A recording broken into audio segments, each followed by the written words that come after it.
निस्वानी हुस्न में इजाफा कि इसमें बहुत सारे इश्तिहार भी लगे होते हैं, इवन कि दीवारों के ऊपर लिखा होता है जी कि निस्वानी हुस्न में इजाफा। तो क्रीमें भी मिलती हैं, हाँ जी, वो गोलियां तो भी इसमें पहला मेरा सवाल ये है कि निस्वानी हुस्न से क्या मुराद ली जाती है, और जो फिर आप इस हवाले से क्या काम करती हैं? सर निस्वानी हुस्न से ऑब्वियसली आपका चेस्ट जो है ना साइज या अकड़ाव और उसकी फर्मनेस उसको उसके बारे में बात की जाती है कि जवानी में जो आपका एक शेप होती है, एक ब्रेस्ट फ्रेमिंग जिसको कहते हैं, वो फर्म होता है, वो एक उसका लुक होती है, वो मेंटेन है या नहीं। अब विद एज तो वो कम होती है।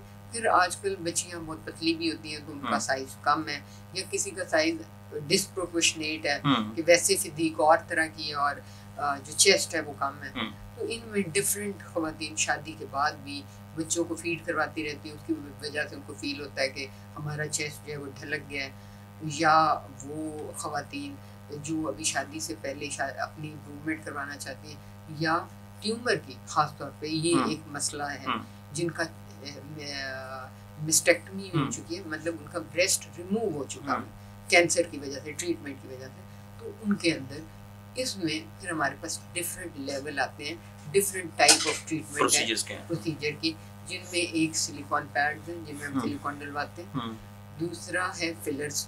Again fillers I would suggest कि आप फिलर की तरफ तो, और तीसरा है जो कि मैं बड़े रूटीन में करती हूँ, वो अगेन PRPA।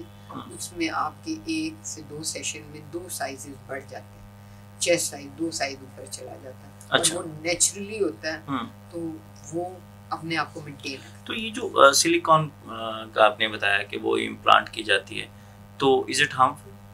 देखिए या क्योंकि जो ब्रेस्ट कैंसर है, अभी थोड़े दिन पहले हमने ब्रेस्ट कैंसर के हवाले से आगाही का सेशन किया, तो उन्होंने कहा कि जब आप नेचुरल एक चीज़ के साथ कोई छेड़खानी करने की कोशिश करते हैं तो वो कैंसर की वजह बनती है। बिल्कुल, ये बात काफ़ी हद तक ठीक है, लेकिन silicon is far better than having filler. आप समझते हैं फिलर में सर बाहर से इंजेक्शन से लग रहा है बस खत्म हो गया, नहीं, FDA ने रिस्ट्रिक्ट किया हुआ है कि आप फिलर ना लगाएं, फीमेल में ब्रेस्ट फिलर ना लगाएं।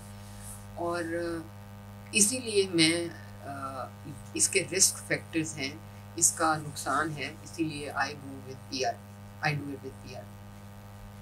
तो ये और जो ये क्रीमें मिल रही होती है मेडिकल स्टोर पर, उन्होंने सामने शोकेस में लगा के रखी होती है।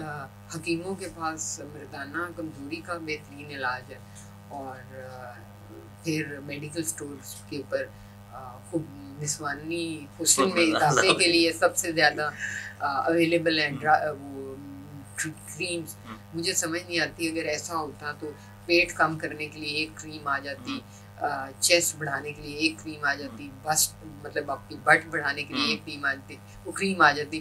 पूरे गोरे जो हैं वो इतनी चीज़ों के ऊपर क्यों लगे हुए हैं, इतनी इंटेंसिव रिसर्च क्यों कर रहे हैं, रीजनरेटिव मेडिसिन पे काम क्यों कर रहे हैं, जबकि ये सिर्फ 3-4 क्रीमों का कमाल होता है कि जो चीज़ जैसी चाहिए वैसी करवा लें।